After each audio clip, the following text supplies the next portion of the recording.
Hello friend, welcome to my YouTube channel. आज हम लोग जैन धर्म को पढ़ने वाले हैं।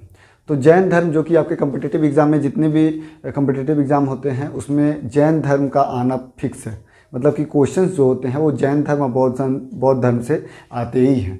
ठीक है, तो होता क्या है कि जब भी बुक में हम लोग पढ़ते हैं तो बहुत सारे ऐसे ऐसे चीज़ दिए हुए रहते हैं जो हम लोग को समझ में नहीं आता और बहुत ज़्यादा क्वांटिटी में दिए हुए रहते हैं। हम लोग को स्मार्ट स्टडी करनी है, मतलब कि जो इम्पोर्टेंट है वो पढ़नी है। ठीक है, फालतू चीज़ पढ़ने से हम लोग को समय बर्बाद है, क्योंकि ज़्यादा समय है नहीं। ठीक है, तो हम लोग को देखिए इस तरीके से ये जो है वो पूरा कंटेंट है। ये पार्ट 1 पार्ट 2 इस तरीके से जैन धर्म का नहीं आएगा। ये आपका पूरा कंटेंट दिया हुआ है, जो कि आप एक बार इसको जो पढ़े हुए हैं तो आप एक बार नज़र उसको घुमाइएगा तो आपको लगेगा कि हाँ, बाकी जितने भी इंपॉर्टेंट चीज़ हैं वो सभी इसमें मिलेंगे। तो जो पहले पढ़ चुके हैं वो आप देख लीजिएगा, दोबारा रिवाइज़ कर लीजिएगा।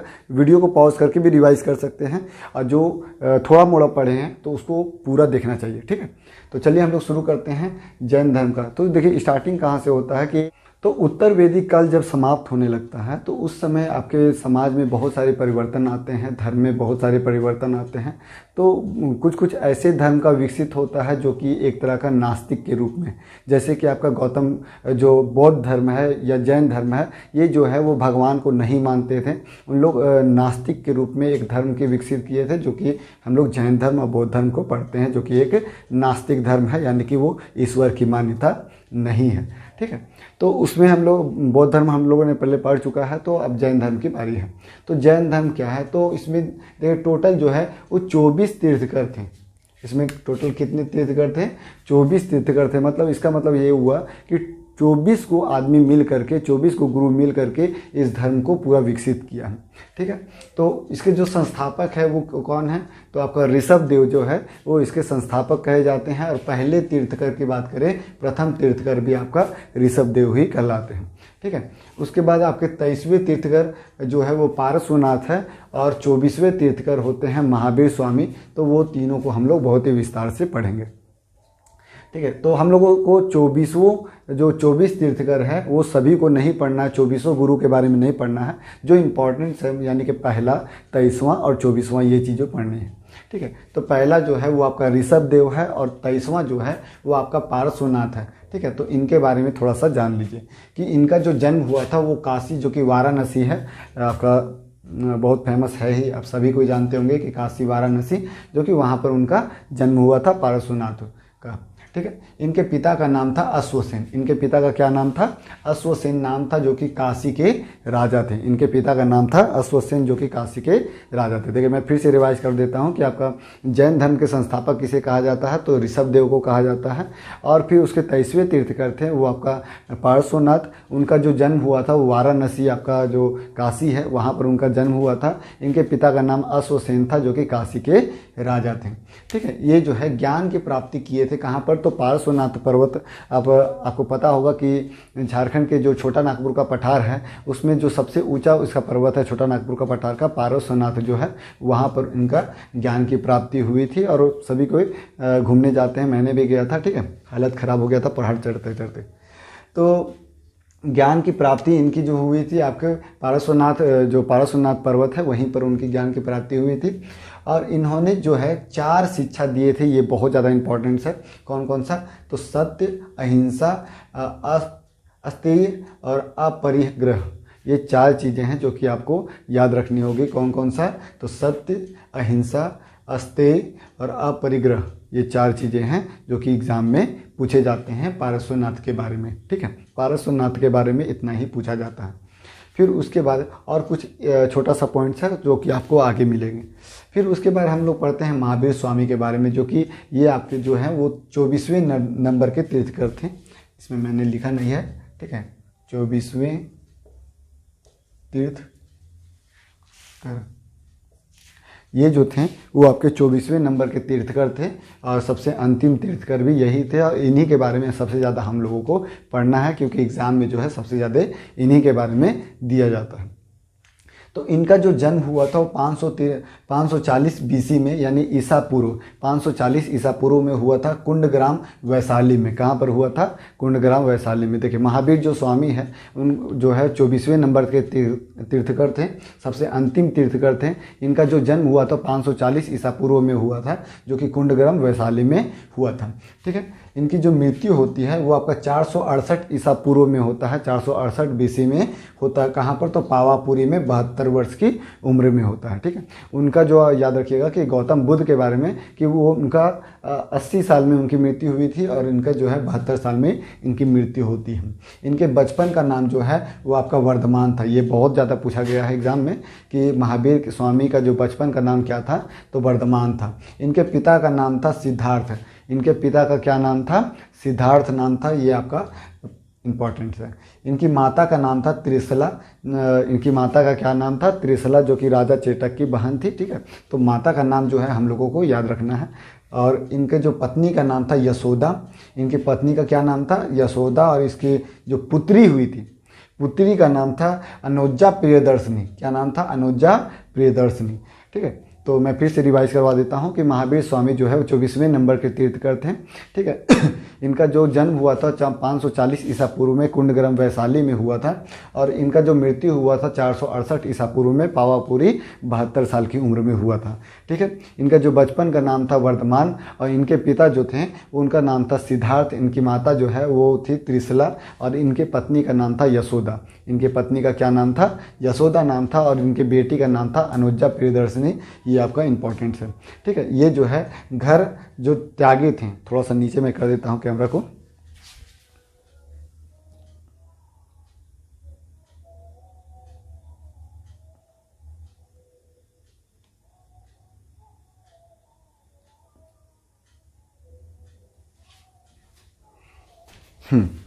तो इन्होंने जो है घर त्यागा था वो आपका 30 वर्ष की उम्र में जो है आपका गृह त्याग किए थे। जब आपका महावीर जो है उनकी माता पिता की मृत्यु हो जाती है तो 30 वर्ष की उम्र में जब वो आते हैं तो उन्होंने मतलब कि सन्यासी जीवन जीने का निश्चय किया। तो उनका जो बड़ा भाई था उनसे परमिशन ले करके, उनके जो बड़े भाई थे उनसे परमिशन ले करके इन्होंने आपका सन्यासी जीवन बिताने का निश्चय किया और अपने तीर्थ यात्रा में निकल गए। ठीक है, फिर इनके जो ज्ञान की प्राप्ति होती है वो कहाँ पर होती है? तो आपका जाम्बिक गांव में। जाम्बिक गांव में, ग्राम जो है नाम क्या है? तो जाम्बिक गांव के नाम के मतलब ग्राम का नाम है।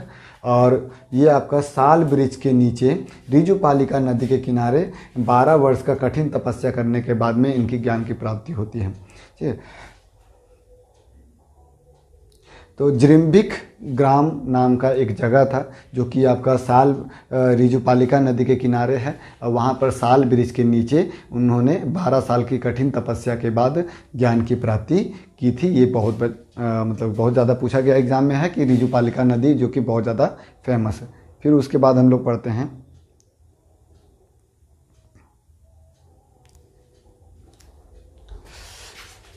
इन्होंने प्रथम उपदेश जो है वो राजगृह में दिए थे। इन्होंने जो पहला उपदेश दिया था वो कहाँ पर दिया था?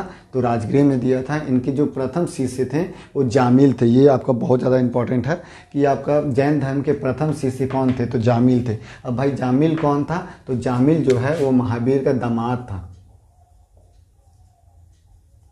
ठीक है, महावीर का दामाद था, यानी प्रियदर्शनी जो उसकी बेटी थी इसका हस्बैंड था जामिल और वही जो है वो उसके महावीर के प्रथम शिष्य बनते हैं। उसके बाद महावीर ने मुक्ति के लिए 3 त्रिरत्न मार्ग के बारे में बताया है। मुक्ति के लिए कितने मार्ग को बताया है? तो त्रिरत्न को बताया है, जो कि आपके कौन कौन से हैं? तो सम्यक दर्शन, सम्यक ज्ञान और सम्यक आचरण। ये तीनों एग्जाम में पूछा जाता है कि महावीर के त्रिरत्न का क्या क्या, कौन कौन से त्रिरत्न है? तो सम्यक दर्शन, सम्यक ज्ञान, सम्यक आचरण। सम्यक दर्शन, सम्यक ज्ञान, सम्यक आचरण। सम्यक दर्शन, सम्यक ज्ञान, सम्यक आचरण, ये जो 3 हैं वो त्रिरत्न है महावीर स्वामी के त्रिरत्न मुक्ति के प्राप्त के लिए। ठीक है, उसके बाद है जैन सभाएं की बात करें तो 2 जैन सभाएं हुई है। अगर गौतम बुद्ध की बात करें तो वो 4 हुई थी, इसमें 2 होते हैं। ठीक है, तो पहला जो होता है आपका पाटलिपुत्र में होता है। पहला जो होता है वो कहाँ पर होता है? तो पाटलिपुत्र में। और दूसरा जो होता है वो वल्लभी जो कि गुजरात साइड पड़ता है तो वहाँ पर होता है। पहला आपका पाटलिपुत्र में, दूसरा आपका वल्लभी। ठीक है, तो देखिए इसको याद कैसे कर सकते हैं? पा है और या पर वह है, तो पाव जैसे आप पाव रोटी खाते हैं तो पाव से याद रख सकते हैं। पा से पहला और वह से दूसरा तो व से वल्लभ भी इसको ट्रिक बना के याद कर सकते हैं। ठीक है, तो ये आपका जो है स्थूलभद्र इसकी अध्यक्षता कर रहे थे। स्थूलभद्र की अध्यक्षता में प्रथम जैन सभाएं हुई थी। तो ये भी आपका इम्पॉर्टेंट है कि याद रखिएगा कि महावीर जैन के दो मतलब जैन सभाएं दो हुई थी। पहला हुआ था पाटलिपुत्र में और दूसरा हुआ था वल्लभी गुजरात साइड में पड़ता। तो पहला जो हुआ था वो आपका किसके अध्यक्षता में हुआ था, तो स्थूलभद्र की अध्यक्षता में, और दूसरा जो हुआ था वो क्षमा श्रवण की अध्यक्षता में हुआ था। ये एग्जाम में पूछे जाते हैं। ठीक है, उसके बाद हम लोग पढ़ते हैं कि महावीर स्वामी का जो है क्या हुआ था महावीर स्वामी जो है एक संघ का स्थापना किए थे। महावीर स्वामी जो है एक संघ की स्थापना किए थे और उसमें जो है 11 अनुयायी को रखे थे। इसमें कितने अनुयायी थे? 11 अनुयायी थे और जिसे उन्होंने गंधर कहा गया था। मतलब कि उसे क्या कहा जाता था? तो गांधार कहा जाता था। 11 अनुयायियों को गांधार कहते थे। तो यही जो है महावीर स्वामी इसकी स्थापना किए थे। तो पूछा जाता है कि इसके कितने अनुयायी थे? तो 11। उसको क्या कहा जाता था? तो गांधार कहा जाता था। ये याद रखिएगा।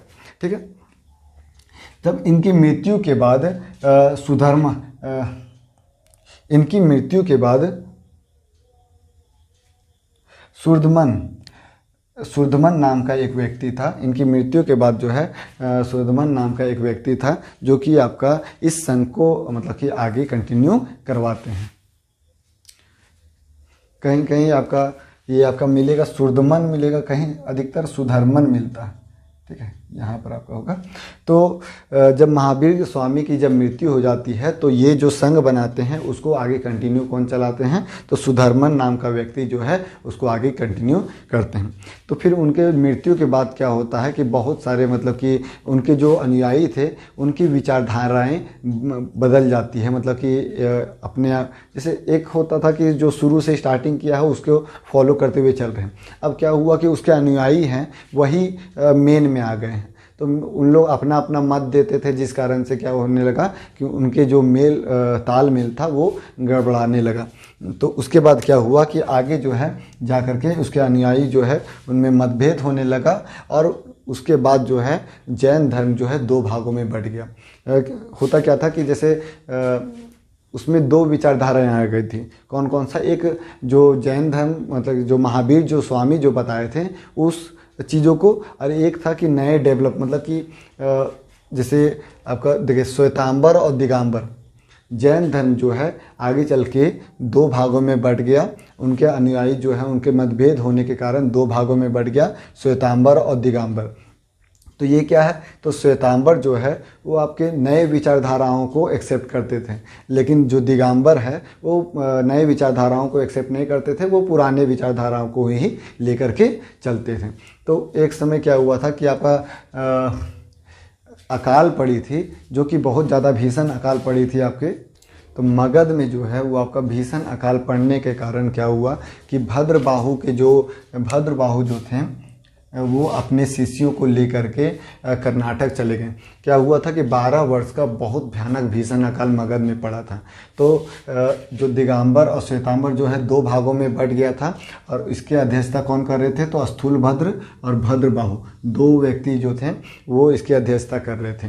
तो जब अकाल पड़ा तो भद्रबाहु जो है वो क्या बोले कि हम यहाँ पर नहीं रख पाएंगे, इसमें बहुत ज़्यादा कठिनाइयाँ हो रही है, तो हम लोगों को यहाँ से जाना चाहिए। तो उन लोगों ने 300 ईसा पूर्व, ये आपका जो अकाल पड़ता है 300 ईसा पूर्व में आपका अकाल पड़ता है। 12 वर्ष का भीषण अकाल मगध में पड़ता है, जिस कारण से उन लोग जो है भद्रबाहु जो है अपने शिष्यों को लेकर के कर्नाटक चले जाते हैं।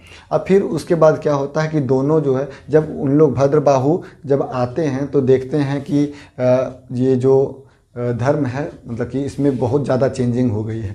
भद्रबाहु जो है अपने आप को नग्न रहते थे और जो आपका स्थूलभद्र जो है उसके जो शिष्य थे वो श्वेत वस्त्र धारण करते थे।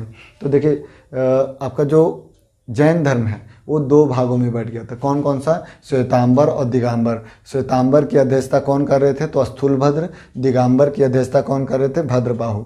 और तो ये दोनों में अंतर क्या है? तो सबसे प्रमुख अंतर है कि ये आपका श्वेत वस्त्र धारण करते थे और जो दिगंबर है वो नग्न रहते थे, यानी अपने शरीर में एक भी वस्त्र धारण नहीं करते थे। ठीक है, और ये जो कब हुआ था, तो ये आपके जैन धर्म मतलब कि जो जैन धर्म का विभाजन हुआ था वो चंद्रगुप्त मौर्य के कार्यकाल में हुआ था। तो ये चीज़ को आप याद रखिएगा। अब उसके बाद देखिए बहुत सारे इंपॉर्टेंट क्वेश्चंस आ जाते हैं जो कि ऑब्जेक्टिव टाइप से, तो उसको आप याद रखिएगा कि इसके प्रतीक चिन्ह के बारे में पूछा जाता है कि ऋषभ देव जो है उनके प्रतीक चिन्ह क्या है। तो उनका प्रतीक चिन्ह है सांड, जो कि ऋषभ देव कौन थे, तो पहले जो जैन धर्म के पहले संस्थापक जो थे वो आपके ऋषभ देव थे और इनका प्रतीक चिन्ह क्या है, सांड है। उसी तरीके से 23वें जो नंबर के थे आपके पारसनाथ, और इनका जो प्रतीक चिन्ह क्या है, तो सर्प यानी सांप है। ठीक है, और महावीर स्वामी जो 24वें नंबर के तीर्थकर थे और इनका जो प्रतीक चिन्ह क्या है, तो सिंह है। तो ये तीनों को आपको याद रखना है। ठीक है, कि ऋषभ देव का सांड, पारसनाथ का सर्प और महावीर स्वामी का सिंह थे।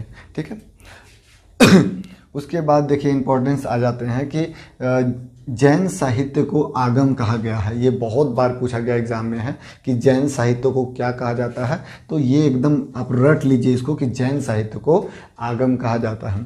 भगवती सूत्र जो है वो आपका महावीर के जीवन चरित्र के बारे में जो है भगवती सूत्र में बताया गया है। भगवती सूत्र में जैसे हम लोगों ने पढ़ा है कि महाजनपद के बारे में दिया गया है, जिसमें से भगवती सूत्र में जो है आपका भगवती सूत्र में महावीर स्वामी के बारे में जीवन चरित्र के बारे में दिया गया है। उसी तरीके से कल्प सूत्र जो कि ये कौन लिखा है, तो भद्रबाहु ने लिखा है। भद्रबाहु कौन था, तो यही आपके दिगंबर के जो अध्यक्षता कर रहे थे वही थे।